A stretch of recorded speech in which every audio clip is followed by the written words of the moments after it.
என்ன action free பண்ணி free பண்ணி நான் உள்ள வராதீங்கண்ணா. அண்ணா இங்க பாருங்கண்ணா.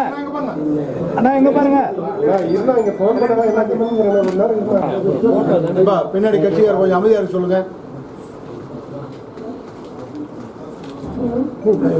கேட்டீங்களா? அப்புறம் இங்கிலீஷில் சொன்னார், தமிழ் தானே சொன்னார். இவ்வளோ நேரம் கேட்டீங்களே நீங்கள் சொல்லுங்கள். அதுக்கு தான் டிவி சொல்லணும். அவன் ஆக்டிவ் வாய்ஸ் சொல்லி தான் நான் பேசிவ் வாய்ஸ் சொல்லணும். அவ்வளோதான். பட் ஓரணியில் தமிழ்நாடு என்ற ஒரு புதிய சித்தாந்தத்தை தமிழக முதல்வர் தளபதி அவர்கள் அறிவித்திருக்கிறார்கள். இந்த தலைப்பு பல்வேறு கோணங்களை உள்ளடக்கி இருக்கிறது. முதலில் பிரிந்திருக்கின்ற அல்லது ஒத்த கருத்துடைய அல்லது நம்பால் விருப்பம் கொண்ட யார் யார் இருக்கிறார்களோ அவர்களை எல்லாம் சந்தித்து நம்முடைய கொள்கை விளக்கங்களை தெரிவித்து இந்த அணியிலே சேர்க்க வேண்டும் உறுப்பினராக என்பது இந்த தத்துவத்தினுடைய, இந்த தலைப்பினுடைய தத்துவத்திலே முதல் பாகம். அதோடு மட்டும் இல்லாமல் ஏதோ ஒரு நாள் செய்துவிட்டு முடிந்தது. நான் 4 பேர் கேட்டேன், 3 பேர் வரல, நாங்கள் வரலன்ட்டு சொன்னார் சொல்லிவிட்டு எழுதிவிட முடியாது. இந்த தத்துவத்தை 1 மாத காலத்துக்கு மேலாக எல்லா இடங்களுக்கும் ஒன்றிய கழக செயலாளர்கள், நகர கழக செயலாளர்கள், இயக்கத்திலே இருக்கிற பல்வேறு பொறுப்பில் இருப்பவர்கள், மாவட்ட கழக செயலாளர்கள், ஏன் பொதுச் செயலாளராகிய நானும் கூட பல இடங்களிலே கலந்து கொண்டு தலைவருடைய ஆணை ஏற்று பணி செய்வோம். முதலில் மற்றவர்களை நம் கட்சியிலே இருக்கிற பொழுது அவர்களுக்கு வெறும் திமுகவினுடைய கோட்பாடுகளை சொன்னால் மட்டும் எடுபடாது. ஆனால் திராவிட முன்னேற்றக் கழகம் வெறும் அரசியல் கட்சி அல்ல, அது ஒரு சமுதாய போராளி கட்சி. தமிழ்நாட்டினுடைய இனம், மானம், மொழி, மரியாதை இவைகளை எல்லாம் கட்டி காக்கின்ற ஒரு கட்சி. தமிழ்நாடு யாருக்கும் 2ஆம் தர மாநிலமாக போகக்கூடாது என்பதில் அதிக அக்கறை உள்ள கட்சி. ஆகையினால் மற்றவர்களை சந்திக்கிற பொழுது மொழி மானம் காக்கிற பணியை நாங்கள் செய்கிறோம் என்று அதை எடுத்து சொல்ல வேண்டும் என்பது தளபதியினுடைய கருத்திலே ஒன்று. அது மட்டும் அல்லாமல் சுருக்கமாக நான் உங்களுக்கு ஒவ்வொரு குடும்பத்திலும் பிரச்சாரங்கள் இன்றைக்கு மாறி போயிருக்கிறது. கொஞ்ச காலத்துக்கு முன்னால் ஒரு பொதுக்கூட்டம் என்று சொன்னால் ஆண் பெண்கள் அடுக்கடுக்காக உட்கார்ந்து ஒரு பெரும் கூட்டத்தை 3 மணி நேரம் ரசிப்பார்கள். ஆனால் இன்றைக்கு அந்த மாதிரி ட்ரெண்டு கிடையாது. எதையும் டிவியில் பார்த்து விட்டு போய்விடலாம் என்ற நிலை இருக்கிறது. ஆகையினால் பெரும்பகுதி முன்பெல்லாம் மைக் வைத்து பேசுவோம், இப்போ அப்படி அல்ல. எனவே நேரடியாகவே அந்த குடும்பத்தினர்களை சந்தித்து இந்த ஆட்சியினுடைய நிலைமை, இந்த ஆட்சி என்னென்ன செய்திருக்கிறது இந்த 4 ஆண்டு காலத்தில் என்பதை எடுத்து சொல்லி எங்களுடைய ஆட்சியை கவிழ்க்க வேண்டும் என்பதற்காக அல்லது வருகிற தேர்தலிலே தோற்கடிக்க வேண்டும் என்பதற்காக என்னென்ன வழிமுறைகளை எல்லாம் மாற்றுக் கட்சிகள் ஆதரிக்கிறது என்பதை மக்களுக்கு தனித்தனியாக எடுத்து வர வேண்டும். பொதுக்கூட்டத்திலே கேட்டால் 10ஓடு 11 தனிமையில் போயிடும். தனிமட்டத்திலே ஒரு 5 நிமிடம் 10 நிமிடம் பேசினால் அவர்களுக்கு இந்த கட்சியின்பால் அதிக நாட்டம் ஏற்படும் என்று வீடு வீடாக போக வேண்டும் என்று நாங்கள் தெரிவித்தோம். அதைத்தான் தளபதி அவர்கள் அழகாக சொல்கிறார். தமிழ்நாட்டில் உள்ள அனைத்து குடிமையினரையும் ஓரணியில் தமிழ்நாடு என்கிற ஒரே குடையின் கீழ் ஒன்றிணைப்பதுதான் எங்களுடைய முக்கிய இலக்கு என்று தெரிவித்திருக்கிறார். அது மட்டும் இல்லாமல் மத்திய சர்க்கார் நம்மை இரண்டாம் தர குடிமகனாகவே கருதுகிறது. மத்திய சர்க்கார் மாநிலங்களுக்கு தர வேண்டிய நிதியை தர மறுப்பதோடு அதற்கு எதிர்விளைவையும் செய்கிறது. உதாரணத்துக்கு நமக்கு கல்விக்கு வர வேண்டியது, மற்ற தொட்டுகள் வர வேண்டியதெல்லாம் எல்லா நிதிகளையும் நிறுத்திவிட்டார்கள். ஏன் அவ்வளோ தூரம்? அதாவது வெள்ளம் போன வருஷத்துக்கு முன்னால் வந்த வெள்ளம் திருநெல்வேலியில் எல்லா இடங்களும் உடைந்து போய்விட்டது. அதுக்கு 600 கோடி ரூபாய் போட்டிருந்தோம். இதுவரையில் காலனாக கொடுக்கவில்லை மத்திய அரசு. இப்படி பல நிலைமைகளை செய்து கொண்டிருக்கிறது. அதையே நாம் சொல்ல வேண்டும் என்பதற்கு மீண்டும் நம்ம அது மட்டும் இல்லாமல்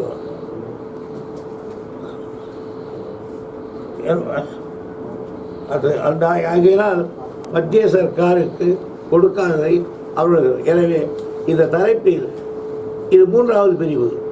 முதல் பிரிவு அதாவது மற்றவர்களாக இணைப்பது, நாம் ஓரணியில் இருப்பது. ஆனால் 3வது மத்திய சர்க்கார் நாம் செய்வது, நாம் என்ன செய்தோம் என்பதை அறிவித்திருப்பது. ஆகையினால இன்னும் ஒன்று சொல்லுகிறேன், மத்திய சர்க்காருக்கு நம் மீது எவ்வளவு வெறுப்பு இருக்கிறது. கீழடி உங்களுக்கு தெரியும், எல்லா பத்திரிகைகளை எழுதி எழுதி ஓய்ந்து போன ஒரு சப்ஜெக்ட். அந்த கீழடியை கூட இங்கே என்னுடைய அந்த அமைச்சர் வந்து இங்கே பார்த்து விட்டு போகும்போது இன்னும் கொஞ்சம் இது பற்றி வேண்டும் என்று சொல்லிட்டு போயிருக்கிறார். அப்படி வந்து போன அமைச்சர் எனக்கு வேண்டியவர் தான். அவர் தான் போன முறை நீர்வளத்துறை மந்திரியாக இருந்தவர். நான் அன்றைக்கு அவரை பார்க்க கூட முயற்சித்தேன். பல காலம் இந்த மாதிரி ஒரு ஸ்டேட்மெண்ட்டை விட்ட பொழுது எனக்கு இங்கே கஷ்டமாக இருந்தது. ஆகையினால் கீழடி இளைஞர்கள் இன்னும் அவர் ஏற்றுக்கொள்ளவில்லை.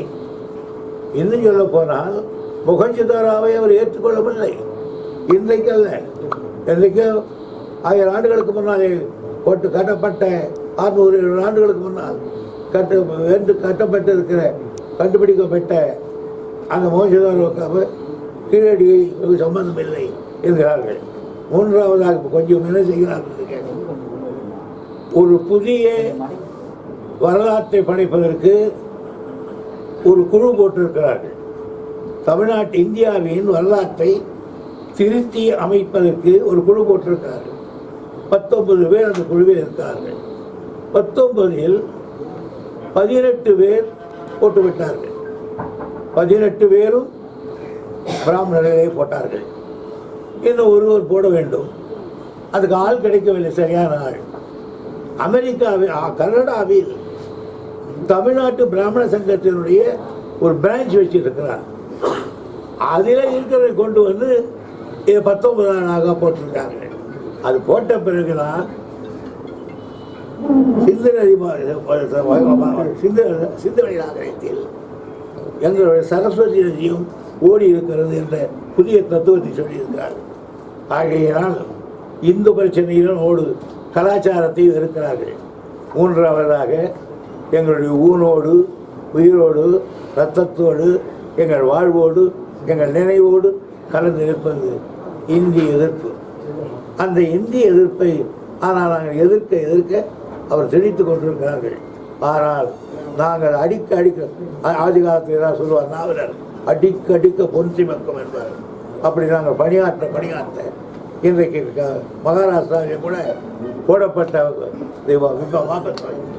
அந்த இந்தி தொலைக்கிறோம்ங்கிறார்கள். இன்றைக்கு பீகாரிலே இந்தி வெளியேற்றுகிற ஒரு கட்டம் உருவாகி இருக்கிறது.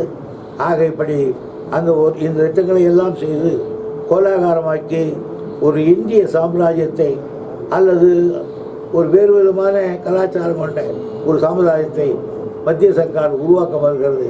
இவற்றையெல்லாம் நாம் எதிர்த்து நிற்க வேண்டுமானால் பிரிந்திருந்தால் நடக்காது, இணைந்திருந்தால் தான் நடக்கும். அதுதான் ஒற்றுமையை இருக்க வேண்டும் என்று எங்கள் தலைவர் அறிவித்திருக்கிறார். எங்கள் தலைவர் அறிவித்ததை எங்கள் கழக நண்பர்கள் எல்லோரும் இன்னும் ஒரு 40 நாளைக்கு எங்கேயாவது நீங்கள் பார்க்க வேண்டும்.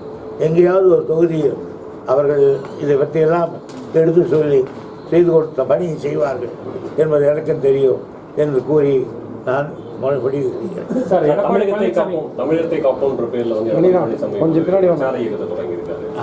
தமிழகத்தை காப்போன்ற பேர்ல வந்து எடப்பாடி பழனிசாமி வந்து தமிழகங்களுக்கு ஒரு சுற்றுப்பயணம் மேற்கொள்கிறார். நாம என்ன பண்றது?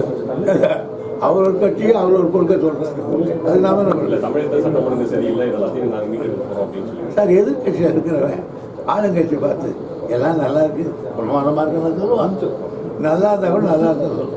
சார், இப்போ வீடு வீடாக சந்திக்கிறேன்னு சொல்றீங்க. அந்த மக்கள் சொல்லக்கூடிய குறைகளும் வருமா உங்களுக்கு? வரும், கேட்பீங்களா? கேட்போம். சார், இப்போ திமுக வந்து பழம்பெரும் கட்சி, பலமுறை ஆட்சியில் இருந்திருக்கீங்க, 3-4 தலைமுறை இருக்காங்க. இன்னைக்கு வந்து ஓரணியில் தமிழ்நாடுன்றது அவசியமா தேவைப்படுது சார் மக்களை சந்திக்கிறது. பல ஸ்கீம்ஸ் இருக்குது. ஒரு திமுக நீண்ட பாரம்பரியம் உள்ள கட்சி என்ற காரணத்தால் தான் இப்படிப்பட்ட பொறுப்புள்ள வேலைகளை எல்லாம் செய்ய வேண்டும், இதற்கு இணைந்து இருக்க வேண்டும் என்று சொல்லியிருக்கோம். இது ஒரு தத்துவம். சார், இப்போ எதிர்கட்சிகள் வந்து திமுக வந்து இந்த மாதிரி இந்த மாதிரி பிராண்டிங் வச்சு மக்களை ஏமாத்துறாங்க. உள்ள வந்து எது செய்யறது? இப்போ ஜிஹெச் எடுத்துக்கிட்டிங்கன்னா கட்டணங்கள்லாம் கட்டிக்கிறாங்கன்னா உள்ள ஒரு வேலையும் செய்யாமல் திறந்துக்கிறாங்க. இந்த மாதிரி வெளிப்படையாக விளம்பர அரசியல் தான் பண்ணுறாங்கங்கிற மாதிரி சொல்கிறாங்களே எதிர்கட்சிகள். எடப்பாடி பழனிசாமி கூட அதை சொல்லிக்கிறாரு. அவர் எதிர்கட்சி தலைவர் சார், அவர் அப்படிதான் சொல்லுவார். 10 வருஷம் இருந்தாங்க, அந்த ஹாஸ்பிட்டல் கட்டியிருக்கலாங்க. கட்டினது யாரு? நீங்கள் அதான் சொல்கிறேன், கட்டுறோம் அவர் எதிர்கட்சி. சார், விருதுநகர் மாவட்டத்தில் வந்து திமுக ஆட்சி காலத்தில் வந்து பூமாப்பட்டி குளக்கல் அணை கட்டியிருக்காங்க, பெரியார் அணை கட்டியிருக்காங்க. அதில் வந்து பூங்கா அமைக்கிறது 10 கோடி நிதி ஒதுக்கி இன்னும் பணிகள் தொடங்கலை அப்படின்னு சொல்கிறாங்க. இப்போ அந்த பூமாப்பட்டி குளக்கல் அணை வந்து ஒரு சமூக வலைதளில் வந்து ஒரு ட்ரெண்டிங்கில் இருக்குது. அந்த பூங்கா அமைக்கிறதுக்கு எப்போ பணிகள் தொடங்கும்? இதுக்கு எல்லா இடங்களுக்கும் சில இடங்களில் கொடுத்தோம், சில இடங்களுக்கு கொடுக்க முடியல. ரெண்டாவது சில இடங்களில் வந்து வாங்கின்னு போகிறாங்க தவிர அந்த வேலை நிலம் சரியாக இருக்கிறதில்ல, அதனால் இப்படியாக இருக்கும். அதனால் நான் சொல்லியிருக்கேன், என்ன நிறைய படத்தில் பார்க்குறேன். ஆண்டிய போனவர் அணை இன்னும் பராமரிப்பு சரியா இல்லை அப்படின்னு சொல்லி ஒரு பொருள் விவசாயிகள். அதில் கொஞ்சம் உள்ள வர மண் நிறையா இருக்குது, அதை எடுக்கணும். இப்போ இந்த முறை எடுத்து பாமக நிலவர பிரச்சனைக்கு திமுக தான் காரணம் தொடர்ந்து அன்புமணி ராமதாஸ் வந்து குற்றச்சாட்டு சொல்லிட்டே வர்றாரு. அடிக்கடி திரும்ப சொல்லிட்டு வர்றாரு. திமுக மறுத்து வந்தாலும் திரும்ப அதே தான். நான் சொல்ல அவங்க அப்பா சொல்றாரு, அப்பா தந்தை சொல்லுக்கு மந்திரம் இல்லை. அன்புமணி சொல்றது அப்பட்டமான பொய்ன்னு அவங்க அப்பாவே சொல்லிட்டாரு. அடுத்த கேள்வி கேளுங்க. இந்த ஓரணியில் திருவள்ளுவர்னு சொல்றீங்களா, திமுகவில் இருக்கா? இல்லை, எந்த பூசல் இல்லாமல் ஒன்றா இருக்கணும் அப்படின்றது அந்த ஓரணியில் திருவள்ளுவர்ன்றது கூட்டணி கட்சிகளுக்கா இல்லை திமுகவில் இருக்கா சொல்லுங்க. அது மாதிரி சில அறிவுகள் சொல்றாங்க, அது மாற்ற காமிக்கிறது தான். அதாவது இந்த அறிக்கையிலே சொல்லியிருக்காங்க பாருங்க, ஓரணியில் திருவள்ளுவம்னு சொல்றது நாட்டை காப்பதற்கு எல்லாம் ஒண்ணுக்கு ஒன்றும் திமுக அரசின் சாதனைகள், தலைவர் தளபதி செய்த சாதனைகள், இந்த சாதனைகள் வச்சு ஓரணியில் திருவோம். அடுத்து பாசிச பாரதிய ஜனதா கட்சி ஆட்சி, அது பின்னாடி இருக்கக்கூடிய மோடி, அது பின்னாடி இருக்கக்கூடிய எடப்பாடி வரக்கூடாதுன்றதான் ஓரணியில் திருவோன்னு அதுல கேள்வி கேட்கிற பிரகாஷும் இருக்கணும்ன்றதுதான் எங்களுடைய ஆசை. பிஜேபி அதிமுக தமிழக வெற்றி கழகம் இணைஞ்சா கட்சிக்கு எப்படி? கடந்த வருடமே நாங்க வந்து 2021லயே இந்த கட்சியெல்லாம் பார்த்துட்டு தான் திமுக ஆட்சிக்கு வந்திருக்கு. இப்போ பல்வேறு நலத்திட்டங்களை கொடுத்திருக்காரு. கண்டிப்பா மக்கள் வந்து 2வது முறை தலைவர் தளபதி ஆட்சி வரும். இதே கூட்டணியில் இன்னும் ஒரு கூட்டணி ஆனாலும் பரவாயில்ல. தண்ணி போடலன்னு சொல்லிட்டு ஒரு குற்றச்சாட்டு விவசாயிகிட்ட இருந்து. மேட்டூர் டேம் திறந்ததுக்கு எப்படியே தண்ணி வருது, கடைமடைக்கு இன்னும் தண்ணி போய் சேரலன்னு சொல்லிட்டு உடனே அங்கே போய் நாங்கள் தருவோம். நாங்கள் தருவோம். அங்கே எவ்வளோ இன்ஃப்ளோ வருதோ அந்த இன்ஃப்ளோ கம்ப்ளீட்டாக பறந்துருக்கோம். இதுவரை அவ்வளோ திறந்தது கிடையாது. அத்தனை கண்ணை எல்லாம் முதல் முறை அத்தனை கண்ணையும் திறந்துருக்கோம். அதெல்லாம் போகும் மனுஷன் காரணம் இதெல்லாம் சொல்லிட்டு. அதே போல ராமதாஸ் பேசுறச்ச வெறுமனே குற்றச்சாட்டு முன்வைக்கல, அன்புமணி வந்து முதல்வர் ஸ்டாலினை பார்த்து உங்களோட பார்வையில அந்த கட்சியுடைய சமாச்சாரம் இல்ல, அதுல இருந்து எங்க தலைவருடைய பெருமை உங்களுக்கு தெரியுதா? சார், மா விவசாயிகள் கோரிக்கை நிறைவேற்றப்படுமா? மாம்பழம் விவசாயிகளோட மானியம் கேட்டிருக்காங்க சார். ஆந்திரா, கர்நாடகால மானியம் கிடைக்குது, எங்களுக்கு ஆதார கிடைக்க விலையா மாட்டேங்குது. டன்னுக்கு 15,000 கேட்டு நம்ம விவசாயிகள் போராட்டம் அதுக்குள்ள பரிசீலனை இருக்கு, நான் பரிசீலனை இருக்கு. பரிசீலனை இருக்கு. அது சபைக்கிட்ட சொல்லியிருக்க தலைவர்கிட்ட கவனிப்பாங்க.